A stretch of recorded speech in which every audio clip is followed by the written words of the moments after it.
A long time ago, a boy named Daniel lived in a small village. His family were simple farmers who worked hard to earn their living. Daniel was the only son of his parents, but he was different from other children. While other children spent their time playing, Daniel would sit quietly, watching the fields or listening carefully to the village elders.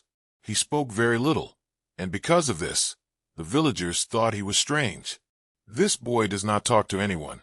He will never be able to succeed in life, they often told his father, William. But William believed in his son. Many times, William asked Daniel, "Son, why do you stay so quiet? You should talk to people." Daniel would smile and say, "Papa, listening is more important than speaking. Only those who learn to listen gain true knowledge." William did not fully understand his son's words, but he knew Daniel was different. In the same village, there was a man named Michael. He talked a lot and always gave his opinion on everything, whether people asked or not. Michael found Daniel's silence strange. "Daniel, your silence will not take you anywhere. You have to speak up in this world," Michael often told him. But Daniel would just smile and continue his work.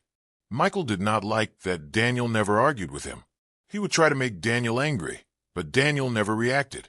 One day, a big fight broke out in the village. Two farmers were arguing over land. They shouted at each other, but no solution was found. Daniel stood there, listening carefully.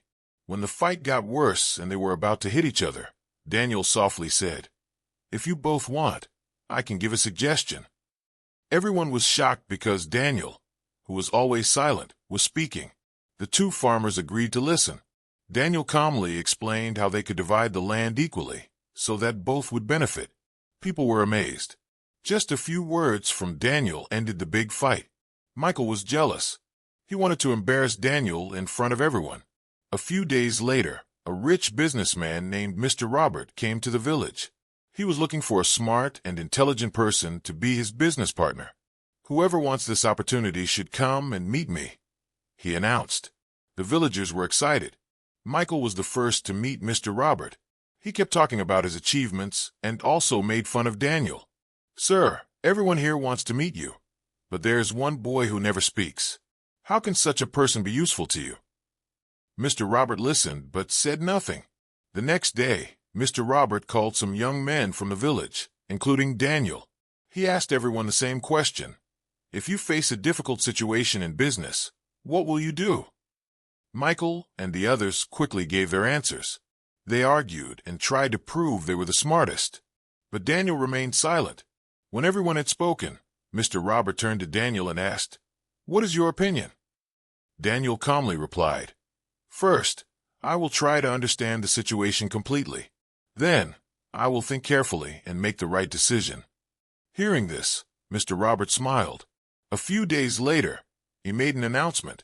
"I need a wise person for my business, not someone who just keeps talking. I have decided to give this opportunity to Daniel." The villagers were shocked. Michael, who always made fun of Daniel's silence, now felt ashamed. Daniel's ability to speak less, but wisely, had made him successful. He knew that it is not necessary to talk all the time, but speaking the right words at the right time is important. Daniel moved to the city and started working with Mr. Robert.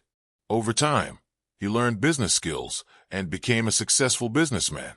He also helped people from his village by giving them jobs and making the village prosperous. Michael, who always believed that talking more leads to success, now understood that true wisdom lies in speaking less and speaking wisely. Talking less makes a person smarter. It helps them think better. And when they speak, their words have value.